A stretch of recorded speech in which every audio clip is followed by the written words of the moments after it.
నమస్కారం. Spiritual journey కార్యక్రమానికి స్వాగతం. ఈరోజు స్పిరిచువల్ జర్నీ కార్యక్రమంలో వారి యొక్క ఆధ్యాత్మిక అనుభవాలను, ఆధ్యాత్మిక పరిచయం ఎప్పుడు అయింది, జర్నీ ఎలా జరిగింది, ఈ విషయాల గురించి మనకి వివరించడానికి సీనియర్ పిరమిడ్ మాస్టర్ అయినటువంటి జేజ్ నారాయణ గారు మనతో పాటు స్టూడియోలో ఉన్నారు. ఆయన్ని అడిగి మరిన్ని విషయాలను తెలుసుకుందాం. నారాయణరావు గారు నమస్తే అండి. నమస్కారం మేడం. సార్, మీరు ఎక్కడి నుంచి వచ్చారు? మీ కుటుంబం గురించి చెప్తారా? మేడం, నా పేరు జేజి నారాయణ. నేను నెల్లూరు నుంచి వచ్చాను మేడం. ఓకే. మా మా మేడము శ్యామల, నా పెద్ద కుమార్తె దేదీప, చిన్న పాప నిరూపమ. నెల్లూరులో ఉంటుంటాం, మాగుంట లేఅవుట్లో. ఓకే. మొదటిగా ఏంటంటే నాకు చిన్నతనం నుంచి కూడా భక్తి అంటే భలే ఇష్టం. అసలు పటాలు, ఒక్కొక్క దేవుడు పటాలు తెచ్చి పూజలు చేయడము. అంటే ముందు పూజలు ఎలా చేయాలో తెలియదు. పటాలు పెట్టడం, ధూపదీపాలు అంటే దీపం వెలిగించడం, సాంబ్రాన్ని, తర్వాత అందరు దేవుళ్ళకి నమస్కారం పెట్టడం, తర్వాత ఎక్కడెక్కడ పూలన్నీ కోసుకొచ్చి అలంకారం చేయడం, అలా చేస్తూ ఉండేవాడిని. ఇంకా దేవుడికి బాగా దగ్గర అవ్వాలనే ఉద్దేశంతో స్తోత్రాలు నేర్చుకోవడం మొదలుపెట్టా. అంటే ఇంకా స్తోత్రాలు చదివితే దేవుడు ఇంకా దగ్గర నాకు ప్రసన్నం అవుతాడేమో అని చెప్పేసి ప్రతి ఒక్క గణపతి దగ్గర నుంచి అన్ని స్తోత్రాలు చెప్పడం మొదలుపెట్టా. దాంతో భాగంగానే 9 సార్లు దాకా అయ్యప్ప మాల వేసాను. అయ్యప్ప స్వామి మాల వేసాను. 2వ ఏట నుంచి నేను ఈ మొత్తం అయ్యప్ప స్వామికి సంబంధించిన పూజలు, భజనలు అన్ని పడి పూజ వరకు అన్ని కంప్లీట్ చేసేవాడిని అనమాట. అంటే మీ ఫ్యామిలీ బ్యాక్గ్రౌండ్ కూడా ఎక్కువ దేవుణ్ణి పూజించడము అలా ఉండేదా, లేకపోతే మీకే అలాంటి ఆలోచనలు? మా తాతగారు మాత్రము ఒక సాధువులాగా ఒక ఆశ్రమం మెయింటైన్ చేసేవాడు.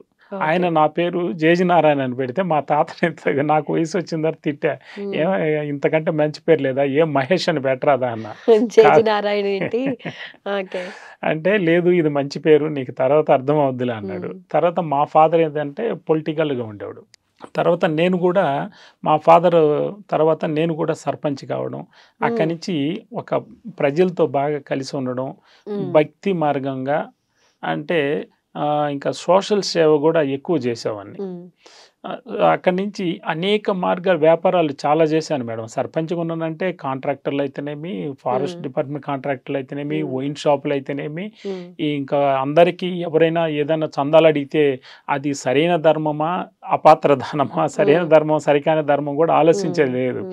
తప్పులు తీసి పక్కన పెడితే మనకి పేరు ప్రఖ్యాతులు కావాలి, జనాల్లో పలుకుబడి కావాలి, ఆ ఉద్దేశంతో ఎంతో దాన ధర్మాలు చేసేవాళ్ళం అనమాట. అక్కడి నుంచి చాలా వ్యాపారాల్లో నేను ఒక వ్యాపారంలో కూడా స్టాండర్డ్గా ఉండకుండా వస్తున్నా. ఎందుకు ఇలా నాకు అన్ని పెద్ద పెద్ద వ్యాపారాలే చేస్తున్నా. బ్రాందీ షాపులు అయితేనేమి, పెద్ద పెద్ద కాంట్రాక్టర్లు అయితేనేమి అన్నీ చేస్తున్నా. అక్కడ ఎక్కడ నిలబడలేదు. తర్వాత నేను కృష్ణపట్నం పోర్టు నుంచి నాకు గ్రావెల్ కాంట్రాక్టర్గా చేయమని చెప్పి నాకు ఆఫర్ వచ్చింది. ఎండి గారు నాకు పరిచయం అయిన తర్వాత ఆ గ్రావెల్ కాంట్రాక్టర్ కూడా నెలకి 2-3 కోట్ల రూపాయలు టర్న్ ఓవర్ చేసే వ్యాపారం చేసిన ఆ ప్రాజెక్ట్ అయిపోయిన తర్వాత కంపెనీ వాళ్ళు మళ్ళీ నన్ను ఏజీఎంగా తీసేసుకున్నారు. నువ్వు కంపెనీలో ఉండాలి, నువ్వు బయట ఉండడానికి లేదు, నిన్ను వదలమన్నారు. సరే పోనీ, ఇంకా నా సేవ మళ్ళీ ఆ విధంగా కావాలి ఏమని. ఎన్ని రకాలుగా చేసినా ఏదో ఒక లోటు, ఇన్ని రకాలుగా చేసిన అదే నేను చెప్పేది అదే మేడం. ఇప్పుడు అక్కడికి వస్తున్నా. ఇది వృత్తి ప్రవృత్తిలో ఇన్ని రకాల మార్పు అంటే ఇవన్నీ ఇప్పుడు ఆధ్యాత్మిక వచ్చిన తర్వాత తెలుస్తుంది ఇన్ని రకాలుగా నేనంతా నేర్చుకున్నాను. ఇదని అనుభవపూర్వకమైనటువంటి భౌతిక జ్ఞానాన్ని నేర్చుకున్నాను. తర్వాత భక్తి మార్గంలో నుంచి ఎలాగ ప్రమోషన్ అయ్యానంటే, నేను ముందు పటాలకు పూజ చేయడము, తర్వాత స్తోత్రాలు చదవడం, ఇవన్నీ అయిన తర్వాత గుడులు తిరగడం బాగా మొదలుపెట్టా. అష్టాదశ శక్తి పీఠాలు అన్నీ తిరిగేయాలని 14 అష్టాదశ శక్తి పీఠాలు తిరగడం, అక్కడ కూర్చోవడం, ఈ స్తోత్రాల తర్వాత జపాలు కూడా చేయడము. ఇది కూడా నాకు తృప్తి ఎప్పుడు తీరలేదు. అసలు ఇవి చేసుకుంటూ వచ్చినా కూడా ఎందుకు చేస్తున్నానో నాకు సరైన తృప్తి ఉండేది కాదు.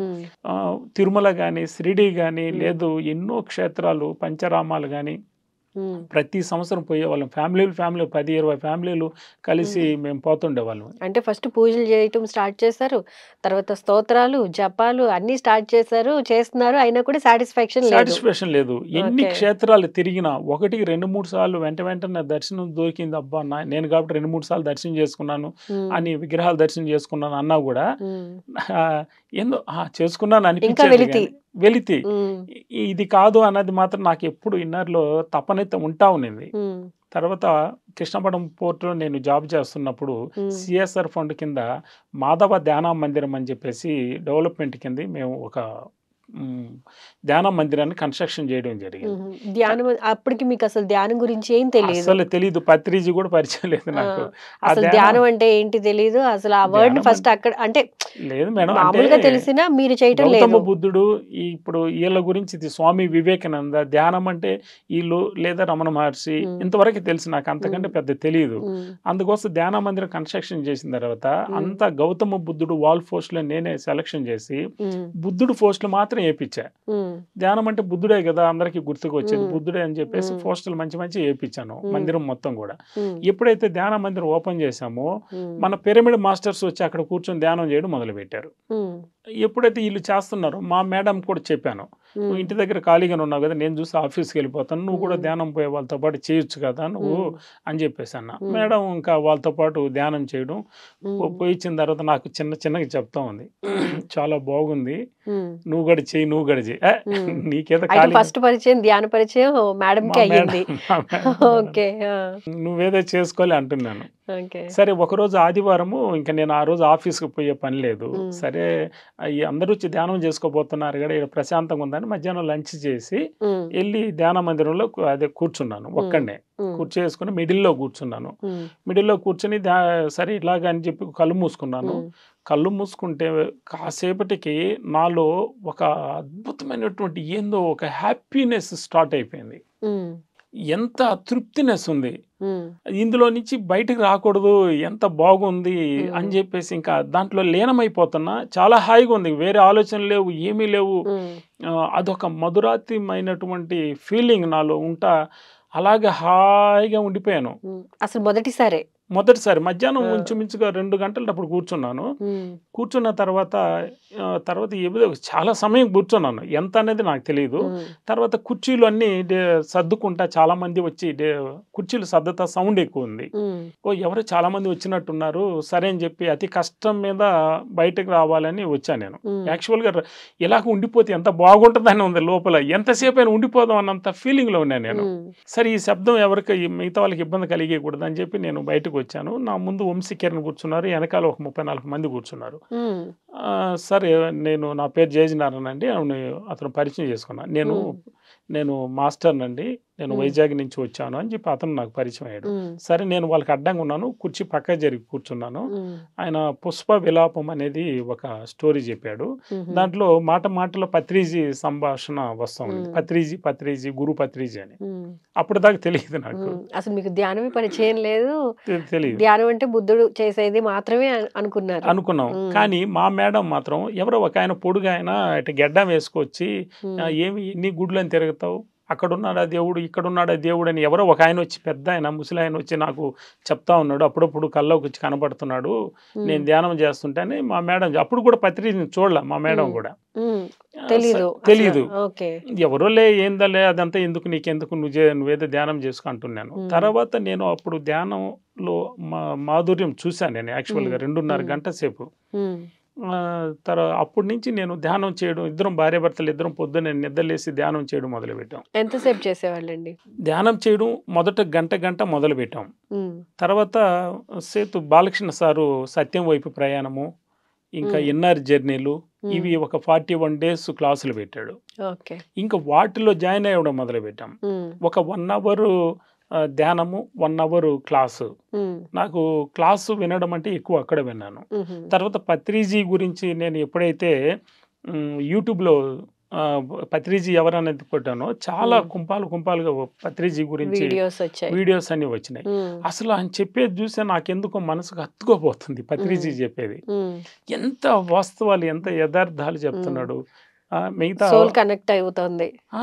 ధ్యానం చేయడం, ఆయన మాటలు వినడం చాలా అద్భుతంగా నాకు అనిపిస్తుంది. ఇంకా ఇవి సత్యం వైపు ప్రయాణాలు ఇవన్నీ అయిపోయిన బాట, ఇంకా సేమ్ టైం అయిపోయినా కూడా మేము 2 గంటలు ధ్యానం చేయడం మొదలు పెట్టేవాళ్ళం. ఉదయం 5 నుంచి 7 గంటల దాకా ధ్యానం చేస్తూ ఒక 8 ఇంచుమించు 1 year దాకా మాకు తెలియదు. అంటే మాంసాన్నం వీళ్ళేదో చెప్తున్నారులే అనేసి అనుకున్నాం. కానీ ధ్యానం చేస్తూ చేస్తూ తర్వాత కొద్ది రోజుల తర్వాత మాకు అనిపించి ఒక పిరమిడ్ కొనుక్కొచ్చి ఇంట్లో పెట్టుకున్నాము. ఇంట్లో పెట్టిన తర్వాత ఇంకా ధ్యానం చేసేసరికి ఇంకా మాకు ధ్యానం బాగా కుదరడం మొదలుపెట్టింది. రోజు రోజుకి మాలో ఇంప్రూవ్మెంట్ వచ్చింది. ఇంకా మాంసం మానేయాలని చెప్పేసి మేము భార్య భర్తలు ఇద్దరం ముందు మాంసం మారాము. తర్వాత మా పిల్లలు కూడా చెప్పాము. వాళ్ళు కూడా మాంసం మానేశారు. కుటుంబం మొత్తం ఇప్పుడు శాకాహారం అయిపోయాము. ఓకే. ఇందాక చెప్పారు కదా, మేము ఒక పిరమిడ్ తెచ్చుకుని ఇంట్లో పెట్టుకున్నాం అని. అసలు పిరమిడ్ ధ్యానం అనేది మీకు ఎప్పుడు పరిచయం అయిందండి? పిరమిడ్ ధ్యానం అనేది ముందు మాధవ ధ్యాన మందిరంలో ధ్యానం చేస్తున్న తర్వాత మా పోర్టు నుంచే ఈ సిఎస్ఆర్ ఫండ్ నుంచే పిరమిడ్ కూడా కన్స్ట్రక్షన్ చేద్దాము అని చెప్పి పిరమిడ్ ధ్యానులందరూ వచ్చి అక్కడ మా మాధవ ధ్యాన మందిరంలో ధ్యానం చేస్తున్నప్పుడు వాళ్ళు పిరమిడ్ కట్టాలా, ఎలా కట్టాలా అదంతా కూడా మాకు పరిచయం అయింది, మా మేడం కానీ మాకు కానీ. తర్వాత అక్కడ ఇంకొక చిన్న పార్క్ అని ఉంది, పెద్ద పార్కు చిన్న పార్కు రెండు. చిన్న పార్కులో వేరే స్విమ్మింగ్ పూల్ ఏదేదో కట్టాలని మేము ఆలోచించాం, షటిల్ కోర్ట్ ఏదైనా కట్టాలని. కాదు, ఈ పిరమిడ్ కన్స్ట్రక్షన్ చేస్తే చుట్టుపక్కల కూడా మంచి ఎనర్జీ వస్తుంది, మంచిది, అన్నిటికంటే ఇంతకంటే మించిది లేదు, దేవాలయానికి మించినటువంటి మంచి ప్రాజెక్ట్ అవుతుంది ఇది అని చెప్పేసి వాళ్ళు చెప్పారు. అప్పుడు పిరమిడ్ కట్టాం. పిరమిడ్ కట్టిన తర్వాత మా మేడం ముందు పిరమిడ్లో పోయి ధ్యానం చేసుకురావడం, తర్వాత నేను కూడా పిరమిడ్లో ధ్యానం చేయడం మొదలు పెట్టాను. ఎలా అనిపించేది మీకు? అంటే బయట అప్పటిదాకా బయట అంటే ఒక పీస్ఫుల్ ఏరియాలో కూర్చొని ధ్యానం చేయడం ఫస్ట్ మీకు స్టార్ట్ చేశారు. ఆ తర్వాత పిరమిడ్లోకి ధ్యానానికి వెళ్ళి కూర్చోవటం, ధ్యానం చేయడం జరిగింది. సో దానికి దీనికి డిఫరెన్స్ మీరు ఎలా గమనించారు? పిరమిడ్ అంటే ఇంట్లో చేసినప్పుడు ఒక రకమైనటువంటి ఎనర్జీతో ధ్యానం చేస్తున్నాం. పిరమిడ్లో కూర్చున్నప్పుడు ఇంకా కూడా చాలా అద్భుతంగా ఉన్నటువంటి, నేను మొదట ధ్యానం చెప్పాం కదా, ఇది హ్యాపీనెస్, పిరమిడ్లో కూర్చొని చేస్తే మాత్రం నాకు ఆ ఫీలింగ్ ఎక్కువ వస్తుంది, ఎంతసేపు అని కూర్చోవాలని. కానీ ఎంతైనా మళ్ళీ వృత్తి ధర్మం పోవాలి కదా, అందుకోసం మార్నింగ్ టైం పెట్టుకునేవాడిని. రోజు పొద్దున పోయి ధ్యానం చేయడం, తర్వాత నా వృత్తిపరంగా నేను వెళ్ళిపోతుండేవాడిని. అక్కడి నుంచి ఒక రెండు సంవత్సరాల దాకా ధ్యానం బాగా చేసిన తర్వాత అప్పుడు బోధించే అంతటువంటి జ్ఞానం నాకు ఉందని చెప్పి ఇన్నర్లో నుంచి నాకు చెప్పడం మొదలైంది, నువ్వు బోధించాలని. అంటే ఇతరులకు కూడా చెప్పాలి, ఆ జ్ఞానాన్ని ఇతరులకు కూడా అందించాలి. ఓకే, ఆ క్యాపబిలిటీ మీకు వచ్చింది అనేది మీకు ఇన్నర్ గా వాయిస్ రూపంలో వినిపించాయి. వినిపించిన తర్వాత సరే ఫస్ట్ మా పిరమిడ్లోనే అడిగాను, మా ధన్వంతరి పిరమిడ్లోనే నెల్లూరులో. సరే ఫస్ట్ క్లాస్ తీసుకున్నాను. క్లాస్ ఏంటంటే చాలా మంది మాస్టర్ నుంచి క్లాసులు విన్నాను కదా, దాంట్లో నాకు ఈ 18 పిరమిడ్ ఆదర్శ సూత్రాలు బాగా నచ్చింది నాకు. సరే ఫస్ట్ క్లాస్ అది చెప్పాను నేను. చెప్పిన తర్వాత అందరూ సార్ భలే చెప్పారు, మీ మాటలు కూడా బాగున్నాయి, మీరు ఇంకా మళ్ళా మాకు క్లాసులు చెప్తా ఉండమని విన్న వాళ్ళందరూ అడిగారు చాలా మంది. ఓహో పర్లేదు అయితే అని చెప్పేసి అనుకున్నా. ఎందుకంటే నాకు కొంచెం పొలిటికల్ బ్యాక్గ్రౌండ్ కూడా ఉంది, అంటే మాట్లాడే తీరు అది కొంచెం. తర్వాత కృష్ణాపట్నం పోర్టులో జాబ్ చేయడం అంటే ఒక 10,000 మంది నా అండర్లో పనిచేసేవాళ్ళు. నేను ఏజీఎంగా ఉండేవాడిని. ఫీల్డ్ అంతా ఆపరేషన్ డిపార్ట్మెంట్ ఫీల్డ్ అంతా నేను చూసుకునేవాడిని. మా కింద హెచ్ఓడీలంతా నేనే చూసుకునేవాడిని. అది అంతా కొంత ఉండబట్టే నేను కొంచెం అందులో చిన్నప్పటి నుంచి పూజలు చేసింది కూడా నాకు ఉపయోగపడింది అనిపించింది. తర్వాత ఇది ఎప్పుడైతే నేను ధ్యానం చేస్తూ ఈ మాస్టర్గా చెప్పమని ఇన్నర్లో నుంచి వచ్చి నేను మా క్లాసులు చెప్పడం ఎప్పుడైతే చెప్పగలిగానో ఆ రోజు రాత్రి నిద్ర రాల ఆనందం. ఓకే, నేను కూడా ఒక మాస్టర్ అయ్యాను, నలుగురికి జ్ఞానబోధ చేస్తున్నాను అనే ఫీలింగ్ అనేది మీకు. తర్వాత అక్కడి నుంచి ఇంకా క్లాసులు కావాలని నాలో తపన ఎక్కువైంది. అక్కడి నుంచి వెంటనే క్లాసులు బాగా వచ్చేది. కొన్ని క్లాసులు చెప్పిన తర్వాత నాలో ఆచరణ ఎక్కువ వచ్చింది. అంటే వినడం ఒక్కటే ఉంటే అది అర్థం చేసుకుని ఆచరించే దగ్గరికి వచ్చేసరికి గ్యాప్ ఎక్కువ అవుతుంది. ఎప్పుడైతే నేను విన్నదాన్ని నేను చెప్పాలని నాలో తపన వచ్చిన తర్వాత దాన్ని అర్థం చేసుకుంటేనే కదా నేను చెప్పగలను. ముందు మీరు ఫాలో అయితేనే కదా నలుగురికి చెప్పాల్సిన పరిస్థితి ఉండేది. అప్పుడు నేను ఎప్పుడైతే అర్థం చేసుకోవడానికి కొంచెం ఎక్కువ ఇంట్రెస్ట్ ఎక్కువ ఎప్పుడైతే చూపించానో ఇంకా కొత్త విషయాలు ఇంకా తెలుసుకోవాలి, ఏ పుస్తకాలు ఏమున్నాయి ఇవన్నీ చదవడం మొదలుపెట్టాను. క్లాసులు వినడం, చదవడం మొదలుపెట్టి చెప్పడం మొదలు పెడుతున్నా. ఆచరిస్తూ చెప్పడం స్టార్ట్ చేశారు. చేశాను. ఇందాక పుస్తకాలు కూడా చాలా చదివాను అన్నారు కదా, అందులో మీకు బాగా నచ్చిన పుస్తకం ఏంటండి? ముందు తులసి దళము బాగా ఫస్ట్ అది చదవడము, తర్వాత ఒక యోగి ఆత్మ కథ, అది మిమ్మల్ని ఇన్స్పైర్ చేసిన విషయాలు ఏమున్నాయి అందులో? అవి తర్వాత ఇంకా తర్వాత ఇవి 40 మాస్టర్స్, ఇది మహాజ్ఞానము.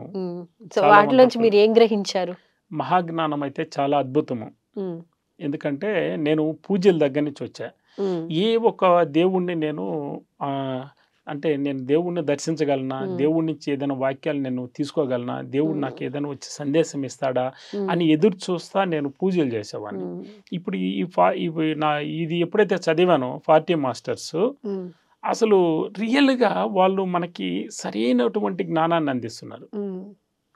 పత్రిజీ ఇచ్చిన జ్ఞానము మనకి ఎప్పుడైతే అర్థమైందో, వాళ్ళు ఇచ్చే జ్ఞానం కానీ కనెక్ట్ చేస్తే అసలు రియల్గా మనతో వచ్చి వాళ్ళు స్వయంగా మనకి చెప్పినట్టే వాళ్ళు ఆ యథార్థమైనటువంటి సత్యాన్ని మనకి తెలియపరుస్తున్నారు. ఈ రెండింటిని జోడిస్తే మాత్రము మనం ప్రజెంటేషన్ చేయడానికి బాగుంది. ప్రజెంటేషన్ చేస్తూ క్లాసులు చెబుతూ ఆచరించే తీరు మారిపోతుంది. నాలో గుణాలు మారిపోయింది. అంటే మనస వాచ కర్మణ త్రిగుణాలు నాలో మారిపోయింది. మారినప్పుడు ఇంకా కూడా ప్రతి ఒక్కరు నన్ను రిసీవ్ చేసుకునే విధానము, అందరినీ నేను రిసీవ్ చేసుకుని అంతా ఒకటే అనే తత్వంలో పోవడము అనే దాంట్లో ప్రతి ఒక్కరితో ఇప్పుడు యాక్టివ్గా వచ్చాను. నేను నెల్లూరులో మాస్టర్గా కూడా ప్రతి ఒక్క కార్యక్రమంలో నేను హుషారు కాగలిగాను. ఓకే, యాక్టివ్గా పార్టిసిపేషన్ అనేది ఉంది. మీరు స్టార్టింగ్లో పూజలు, తర్వాత ఏమో స్తోత్రాలు, జపాలు, గుళ్ళని సందర్శించడం, అయినా ఏదో వెళ్తున్నారు. మరి ఆ తర్వాత ధ్యానంలోకి వచ్చారు. మరి మీ వెలితి అనేది ఫుల్ఫిల్ అయ్యిందా?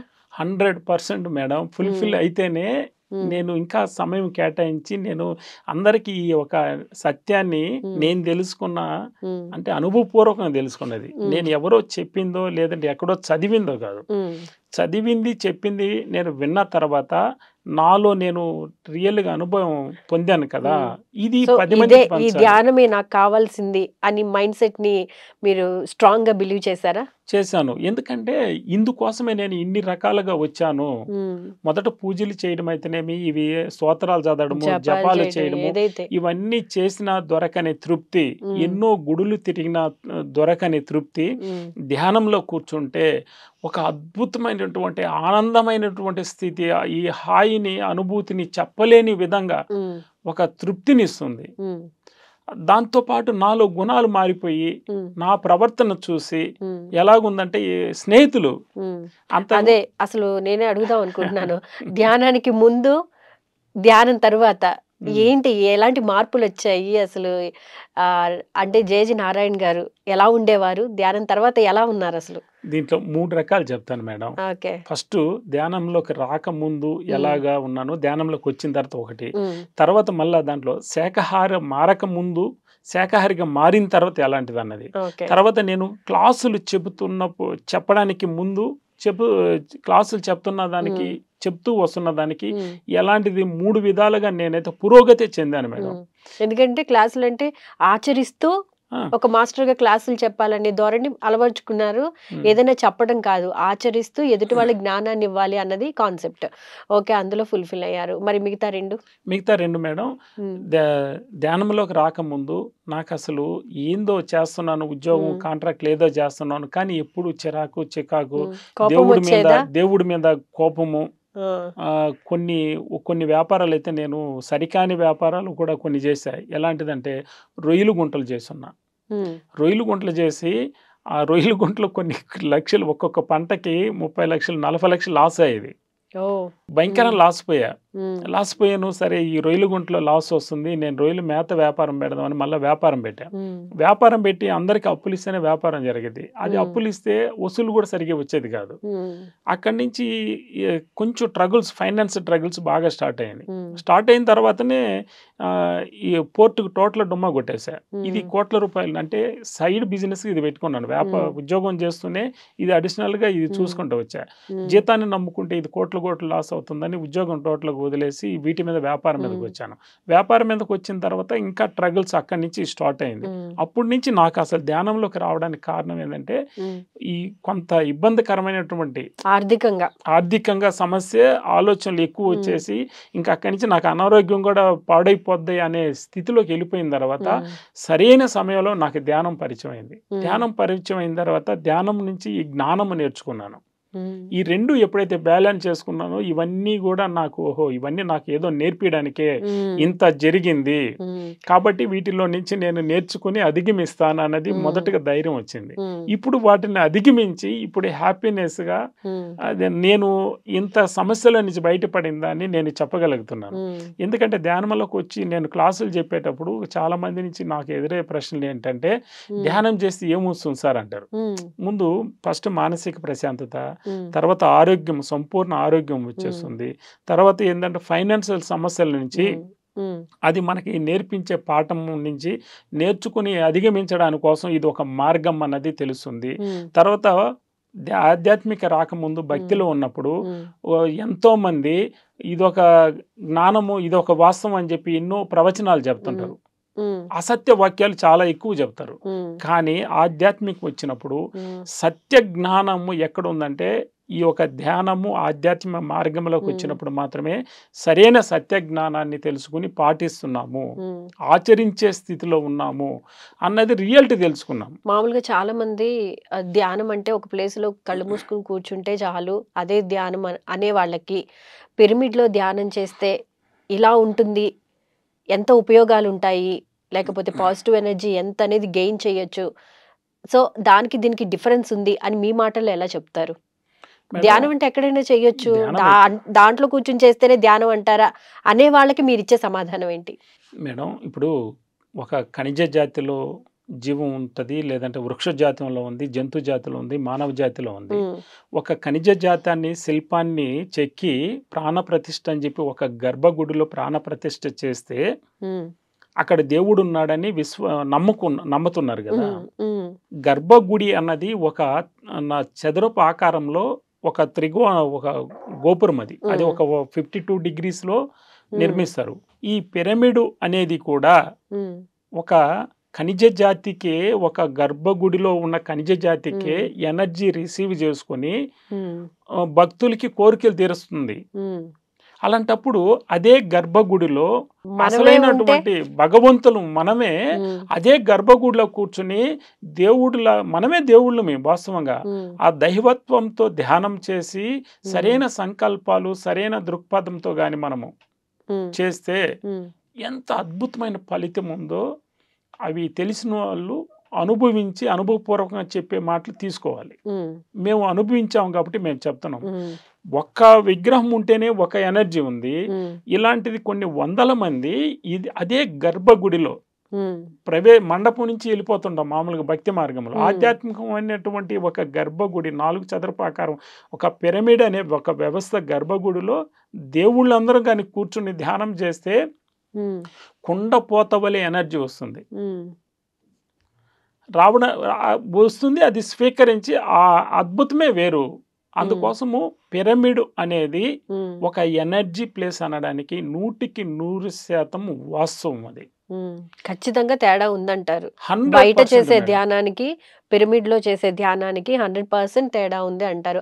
అది ఆ ఫీలింగ్, అంటే అందులో ధ్యానం చేస్తేనే ఆ ఫీలింగ్ అనేది తెలుస్తుంది అంటారు. అవును. ఓకే. ఇంట్లో ధ్యానం చేస్తే ఒక ఎనర్జీ వస్తుంది మేడం. మేము కూడా ప్రయోగం, ఇప్పుడు ఎవరో చెప్పింది మేము మా గురువు పత్రిజీ చెప్పింది మేము నమ్మామని కాదు. ఆయన ముందు అనేక రకాలుగా పత్రిజీ మీద మేము రకరకాల క్వశ్చన్లు వేసుకున్నాం ధ్యానంలోకి వచ్చిన మొదట్లో. ఈయన చెప్పిందంతా వాస్తవం ఎందుకు అవుద్ది, పిరమిడ్లో ధ్యానం చేయమంటాడు, లేదంటే మా శాకాహారిగా మారిపోమంటాడు అని చెప్పేసి రకరకాల క్వశ్చన్ చేసుకున్నాం. ఏంటి ఉపయోగాలు ఏంటి, ఎక్కడైనా ధ్యానం ఒకటే కదా, ఈయన ఏదో మాట్లాడుతున్నాడు అనుకున్నాం. కానీ మేము స్వయంగా మేము పరిశీలించుకోవాలి. ఎందుకంటే యథార్థం తెలుసుకోకుండా ఊరికి ఎవరే చెప్పిన దాంట్లో ఎందుకు టైం వేస్ట్ చేసుకోవాలి. సరే మాకు మేమే ఇంట్లో ధ్యానం చేసినప్పుడు కొన్ని రోజులు గ్రహించాము, ఓకే ఇది బాగుంది ధ్యానం అనేసి. తర్వాత ఒక్కోసారి గుడిలో పోయి ధ్యానం చేసేవాళ్ళం, అక్కడ కొంచెం పర్లేదు, ఇంకొకరు ఉండింది. తర్వాత పిరమిడ్లో ధ్యానం చేస్తే అది ఇంకా అద్భుతంగా ఉంది, డిఫరెన్స్ తెలుస్తుంది 100% మేడం. అసలు పిరమిడ్ విధానం అన్నది చాలా ఉత్తమమైంది, గొప్పది మేడం. అది ఒక చెప్పతరమే కానటువంటి ఒక అద్భుతాన్ని మనకి పరిచయం చేసిన పత్రిజీకి ధన్యవాదాలు తెలియజేస్తున్నాం.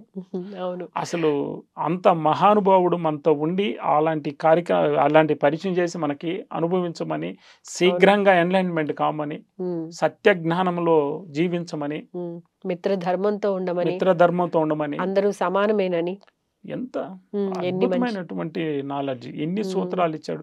ఈ 18 ఆదర్శ సూత్రాలు అన్నది ఒక సిస్టమ్, అది కానీ ఆచరించి దాన్ని ఫాలో అయితే ఇంకా దాంట్లో అన్ని జ్ఞానం కలిసి వచ్చేస్తుంది మేడం. దాంతోపాటు ఇంకా సూత్రాలు కొన్ని ఇచ్చారు. ధ్యానము, స్వాధ్యాయము, సజ్జన సాంగత్యము, ధ్యాన జగత్తు, శాకాహార జగత్తు, పిరమిడ్ జగత్తు, ధ్యానము సర్వరోగ నివారిణి, ధ్యానము సకల భోగ భాగ్యకారిణి, ధ్యానము సకల సమస్య పరిష్కారిణి, ధ్యానము సత్య జ్ఞాన ప్రసాదిని అని ఇలాంటి సూత్రాలు కూడా ఇచ్చాడు. ఈ సూత్రాల్లో ఒక్కొక్క సూత్రాన్ని పట్టుకుని కనుక ఆలోచించి దాని మీద ధ్యానం చేస్తే ఏది కావాలంటే అది మనకి వచ్చేస్తుంది మేడం. అంటే మీరు ముందు ఆరోగ్యపరంగా కానీ ఆర్థికంగా కానీ సతమతం అవుతున్నప్పుడు మీకు ఎప్పుడైతే ధ్యానం పరిచయం అయిందో మీ లైఫ్ స్టైల్ అనేది మారిపోయింది. సో అప్పుడు జేజీ నారాయణ గారు ఎలా ఉండేవారు?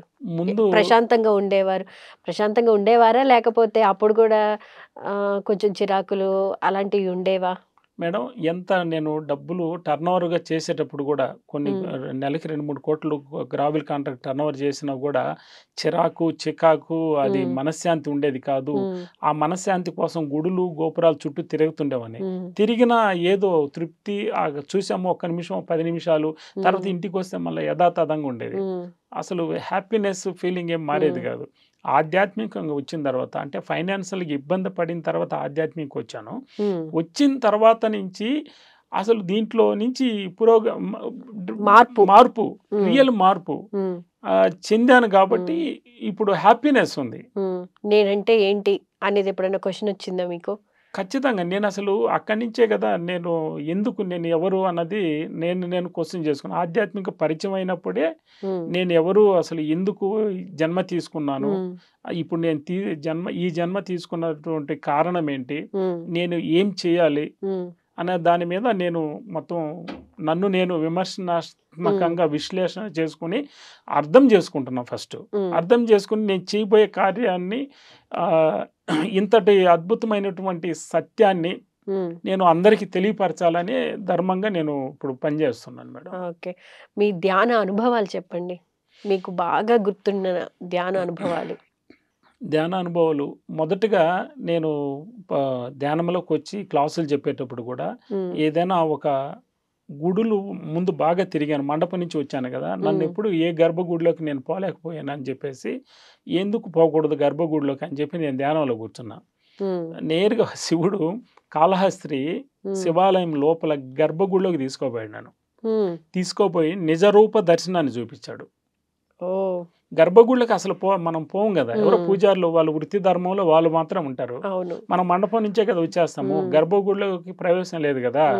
ఇంకా నేను ఎవరు అన్నది నేను తెలుసుకున్నా. నేను పరమాత్మ అయినప్పుడు పరమాత్మ దగ్గరికి ఎక్కడికైనా పోవచ్చు కదా నేను అనుకున్నాను. అప్పుడు ఏమైంది, నేరుగా గర్భగుడిలోకి నేను పోగలిగాను. హాస్టల్గా పోయి అంటే నిజరూప దర్శనం చూసా. అలంకారంతో కాకుండా ఎంత దీపాలు 2 ఎలుగుతున్నాయి, దీపపు కాంతిలో ఆ దీపపు స్వామి కాంతిలో వారిని స్వామి గర్భగుడి ఉమ్, చుట్టూరు ఆయన విగ్రహం చుట్టూ లింగం చుట్టూ కూడా తిరిగి ఉమ్, నిజరూప దర్శనం చూసుకున్నాను. ఉమ్, ఓకే. కొంచెం తృప్తి అనిపించింది. ఉమ్, మళ్ళీ ఇంకొక రోజు నాకు కోరుకుండేది. ఉమ్, అసలు భూలోకంలో అయితే పర్లేదు. ఇప్పుడు నేను మంచి ఆధ్యాత్మిక మార్గం వచ్చాను. మంచి జ్ఞానం తీసుకున్నాను. నాలో ఉమ్, అన్ని త్రికరణ శుద్ధి మొత్తం కాగలిగాను. ఉమ్, బాగుంది అనుకుంటున్నా. కానీ ఉమ్, దేవలోకం ఎలాగుంటది? ఇంకా వేరే లోకాలు ఎప్పుడు చూడాలి నేను? ఉమ్, ఎలాగ చూడాలి అనుకుంటున్నా. ఒకరోజు ఏందంటే దేవలోకానికి నన్ను తీసుకోపోయారు. దేవలోకానికి వెళ్ళాను. ఉమ్, వెళ్ళిన తర్వాత అక్కడ ఏందంటే మట్టి ఇలాగ లేదు. ఒక మేఘాల్లాగానే ఉంది. కానీ అన్నీ నడుస్తున్నాం. ఉమ్, ఎక్కడ కలర్స్ గానీ ఒక ఒక అద్భుతమైనటువంటి ఒక ప్రక్రియలు ఉన్నాయి. ఉమ్, కానీ పెద్ద పెద్ద భవనాలు ఉన్నాయంటే లేవు. ఉమ్, సరే, అవన్నీ కాకుండా ప్రతి ఒక్కటి చూడడానికి కనువిందుగా అదొక ఆనందంగా ఉమ్. ఉంది. ఆహ్లాదకర వాతావరణం, తెలియని ఆహ్లాదము, ఆనందం. తెలియని ఆనందము. ఉమ్, చూస్తా చూస్తా ఒకానొక దగ్గరకు పోయేసరికి అక్కడ కూడా ఒక శివలింగం ఉంది. శివలింగం ఉమ్, ఎలాగుందంటే శ్వేత కలరు. అంటే తెలుపు వర్ణం. తెలుపు. అంటే ఉమ్, ఎంత స్పష్టంగా ఉందంటే శివలింగము 4 ఉమ్, మండపాలు 4 ఉన్నాయి. ఉమ్, ఇంకా అది అక్కడికెళ్ళాను. ఉమ్, అక్కడ అభిషేకం జరుగుతుంది. అవును, ఇక్కడేంటి అభిషేకాలు ఉమ్, అని చెప్పేసి అనేసి ఒక భావన వచ్చిన తర్వాత అప్పుడు శివుడు మళ్ళా నాకు దర్శనం ఇచ్చాడు. ఉమ్, అన్నిట్లోనూ దేవుడున్నాడు. ఉమ్, నీ భావన మార్చు ఉమ్, అని చెప్పేసి అన్నాడు. సరే, ఉమ్, ముందు నీలో ఉన్న దేవుడిని నువ్వు ఇంకా బాగా ఉద్ధరించుకోవాలని చెప్పేసి ఆయన సందేశం ఇవ్వడం. అక్కడి నుంచి నేను ఇంకా ధ్యానాన్ని గట్టిగా కొనసాగించడం. ఉమ్.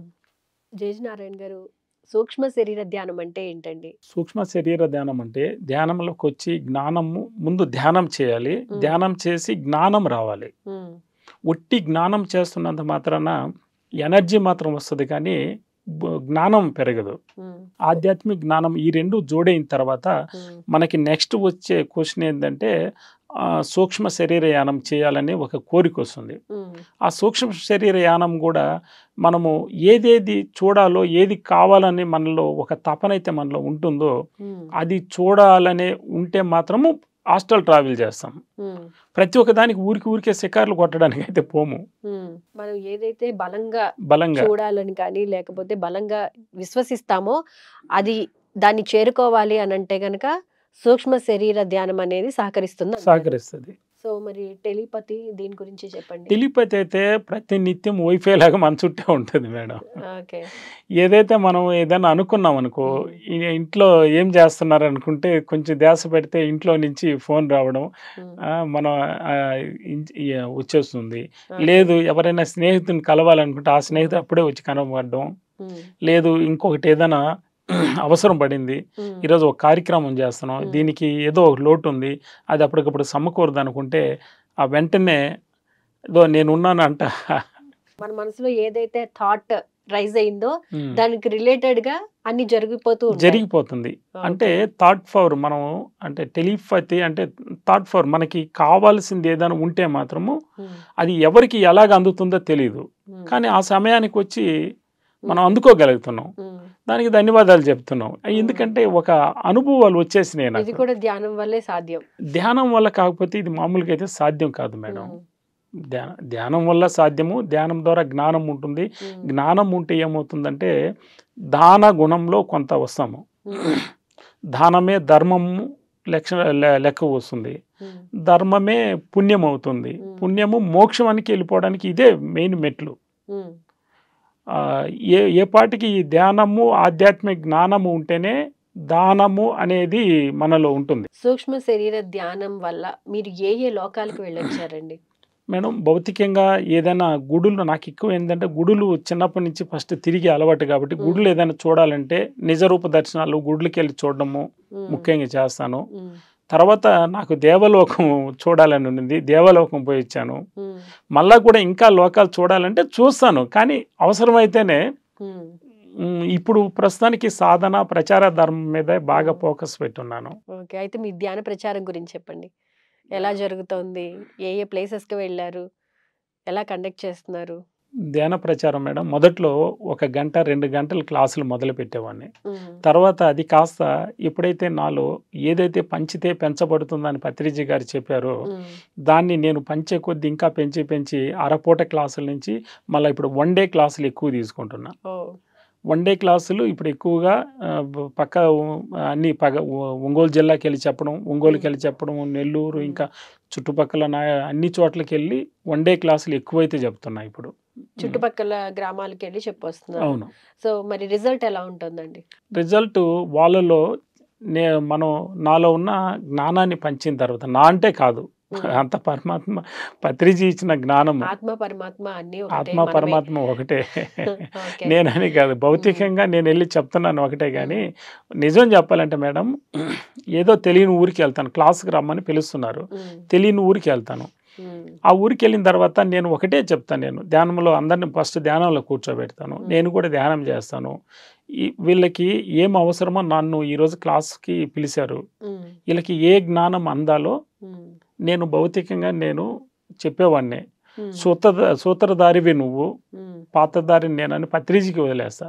ఉమ్, ఈ ఈ గ్రామాలన్నీ నువ్వు సందర్శించేస్తున్నావు, ఉమ్, కానీ ఇంకా ఈరోజు వాళ్ళకి ఏ సందేహాలు ఉన్నాయో అవి మాత్రమే నా నుండి వాళ్ళకి అందించు అని చెప్పేసి సూత్రధారిగా ఆయన మీద వదిలేస్తాను. ఉమ్, నేను ఎప్పుడైతే అది చెప్పి అనుకుని కానీ ధ్యానంలో కూర్చుంటానో ఉమ్, నాకు కొన్ని వచ్చేస్తున్నాయి గుర్తుకి. ఉమ్. ధ్యానంలో ఉన్నప్పుడే పాయింట్లన్నీ సోన్సో అని వస్తున్నాయి. అంటే మీరు చెప్పాల్సినవా లేకపోతే చేయాల్సినవా, ఎలాంటి points? చెప్పాల్సినవి ఇప్పుడు ఆ క్లాసుకి 1 డే క్లాసుకి వచ్చాను, ఆ క్లాసులో ఏమేమి చెప్పాలో ఆ పాయింట్ల వరకు వస్తున్నాయి. అవి కానీ మొదలు పెట్టిన తర్వాత ఇంకా ఫ్లో మొత్తము సాయంత్రం వరకు కూడా, ఒక సాయంత్రం వచ్చేసరికి ఫుల్ ఎనర్జీ నిండిపోవడమే కాదు, ఇంకా వాళ్ళు అసలు వదిలిపోవట్లేదు, అంతా తన్మయంతో కనెక్ట్ అయిపోతున్నారు. ఓకే. ఇంకా ఇంకా ధ్యాన ప్రచారం ఇంకా ఎలా జరిగితే బాగుండు అని మీకు అనిపిస్తూ ఉంటుందండి? ధ్యాన ప్రచారము ఈ ఇంతకు మించిన ఈ భూలోకంలో మేడం, ఉమ్, ఈ ఆధ్యాత్మిక మార్గములో ధ్యాన ప్రచారం అన్నది ఇంతకు మించి ఇంకా వేరే ఏం లేదు. నవ్వుతో నా భవిష్యత్తు మేడం, వాస్తవానికి చెప్పాలంటే. ఉమ్, ఈ ధ్యాన ప్రచారముతో పాటు ఆత్మజ్ఞానము, ఉమ్, ఈ రెండు కలిపి ప్రచార ధర్మంగా చేయాలి. ఉమ్, ఎందుకంటే గతంలో ఎంతోమంది ఋషులు ఓన్లీ ధ్యానం మాత్రం చేసేవాళ్ళు, తపస్సు మాత్రం చేసేవాళ్ళు. ఉమ్, వాళ్ళకి ఆధ్యాత్మికమైనటువంటి ఆత్మజ్ఞానము కొంతే. ఉమ్, దానివల్ల వాళ్ళు ఎనర్జీ అయితే పెంచుకుంటారు, ఉమ్, కానీ దాన్ని ఎలాగ నింపుకోవాలో తెలియక, ఎలాగ దాన్ని కాపాడుకోవాలో తెలియక ఎవరంటే వాళ్ళు శపించేసేవాళ్ళు. ఉమ్, అది జరిగిపోయేది అది. ఉమ్, ఎందుకంటే ఇప్పుడు నేను శరీరంగా మనిషిగా కనపడుతున్నాను, నాలో ఎంత కరెంటు ఉండేది కంటికి కనపడదు కదా. కరెంటు తీగని చూస్తాము, ఉమ్, కరెంటు తీగే ఉంటుంది, అది కరెంటు ఎనర్జీతో కనెక్ట్ అయిందా లేదా తెలియదు. ఉమ్, ధ్యానం చేస్తే ఎనర్జీతో కనెక్ట్ అయి ఉంటాం, మనలో ఎనర్జీ నింపుకుంటా, ఉమ్, ఎన్ని వోల్టేజ్ ఉందో వోల్టేజ్ పెంచుకుంటా పోవడమే. ఉమ్. అంటే తపస్సు ధ్యానం ఒకటి కాదంటారా? ఒకటే కదా మేడం. మరి కదా, గతంలో అలాంటప్పుడు దానికి సంబంధించిన భావోద్వేగాలని కంట్రోల్ చేసుకునే క్యాపబిలిటీ ఆల్రెడీ వస్తుంది కదా. అది వాళ్ళు కొన్ని ఆధ్యాత్మికమైనటువంటి కొంత జ్ఞానము వాళ్ళు నేర్చుకోవాలి, తెలుసుకోలేకపోయారు. ఇప్పుడు అన్ని వసతులు ఉన్నాయి మనకి, పత్రిజీ పుణ్యమని. ఒక్క భారతీయులు రాసినటువంటి ఇవి ఆధ్యాత్మిక పుస్తకాలే కాకుండా పాశ్చాత్య దేశస్తులు రాసినటువంటి పుస్తకాలు కూడా చదివి భూలోక ప్రపంచమంతా ఒకటే కాబట్టి అక్కడికి వెళ్ళి మనం స్వయంగా అక్కడ వాళ్ళతో మనం జీవించలేకపోయినా కూడా వాళ్ళు భావాలనంతా కూడా జోడీకరించి పుస్తకం రూపేణ కనపరిచి ఉన్నారు. అవన్నీ చదివిన దానివల్ల అక్కడ జ్ఞానాన్ని కూడా మనము స్వయంగా మనం తెలుసుకున్న వాళ్ళం అవుతాం అన్నారు పత్రిజీ. అందుకోసం అని చెప్పి ఆ పుస్తకాలు చదవడం, మన భారతీయులు రాసిన పుస్తకాలు చదవడం, ఇవన్నీ చదివిన దానివల్ల ఏంటంటే జ్ఞానం పెరిగిపోతుంది. ఈ జ్ఞానం పెరిగిన దానివల్ల మనలో ఆటోమేటిక్గా మార్పు, చాలా సున్నితత్వములకు రావడం, అవసరమైన జ్ఞానాన్ని మనం పంచడము, అనవసరమైన విషయాల్లో జోలి పూసుకోకుండా ఉండడం, మధ్య మార్గంగా ఉండడం అన్నది మనలో వృత్తి ప్రవృత్తి మంచి తెలుసుకోగలగడం, మనలో నొప్పించుకోకుండా ఉండడం, చేతనైతే మంచి చేయడం, బాగుపరచడం, చేత కాకపోతే గమ్ముగా ఉండడం, అంతేగాని చెడగొట్టకుండా ఉండడం, మధ్య మార్గంగా ఉండడం, ఏ ఒక్క దాని మీద మోహం అయితే ఉండొచ్చు కానీ వ్యామోహంగా పోకుండా ఉండడం, అత్యాశ లేకుండా ఉండడం, ఈ హర్షడ్ వర్గాల్ని బ్యాలెన్స్ చేసుకోవడం, ఉమ్, అంటే కామక్రోధ లోభ మోహ మద మాత్సర్యాల్ని ఉమ్, బ్యాలెన్స్ చేసుకుంటా ఉండడం. ఉమ్, అంతేగాని అసలు లేకుండా ఉండడం కాదు, ఉమ్. అవసరమైనంత వరకే ఏది ఉండాలి. ఎక్కడ వాడాలో దాన్ని అక్కడ అక్కడ వాడుకుంటూ వరకు లైఫ్ స్టైల్ ని రన్ రన్ చేయగలగాలి. చేయగలగాలి. ఇలాంటిది 10 మందికి తెలియపరచడము. ఉమ్, వాళ్ళలో చాలా మంది వాళ్ళు కూడా ఇప్పుడు ఆచరిస్తున్నారు మేడం. ఉమ్, ఎందుకంటే సత్య జ్ఞానం అన్నది వాళ్ళకి ఎవరికైతే యోగ్యత ఉందో ఉమ్, వాళ్ళకి అందిపోతూ ఉంటుంది. ఉమ్, మనం తెలియపరచడమే ఒకసారి, మొదటగా పరిచయం చేయడం ఒకటే. ఉమ్, వాళ్ళకి ఆ యోగ్యత ఉంటే కనెక్ట్ అయిపోయి ఒక్కొక్కరు వచ్చేస్తున్నారు. ఉమ్, యోగ్యత లేని వాడి దగ్గర ఎంతనే చెప్పు, వాడు ఉమ్, ఇంకా ఎన్నో జన్మలు తీసుకోవాలి వాడికి. ఉమ్. కాబట్టి అసలు అర్థం కాదు. అర్థం కాదు. ఆ కనెక్టివిటీ అనేది ఉంటేనే వాళ్ళు రిసీవ్ చేసుకోగలుగుతారు. సో మీ భవిష్యత్ ప్రణాళిక ఏంటండి? భవిష్యత్తు ఇంతకు మించి నేను ఎన్నో వ్యాపారాలు చేశాను, ఉమ్, ఎన్నో కాంట్రాక్టాలు చేశాను, ఉమ్, ఎన్నో పూజలు పునస్కారాలు గుడులు గోపురాలన్నీ ఉమ్, తిరిగేశాను.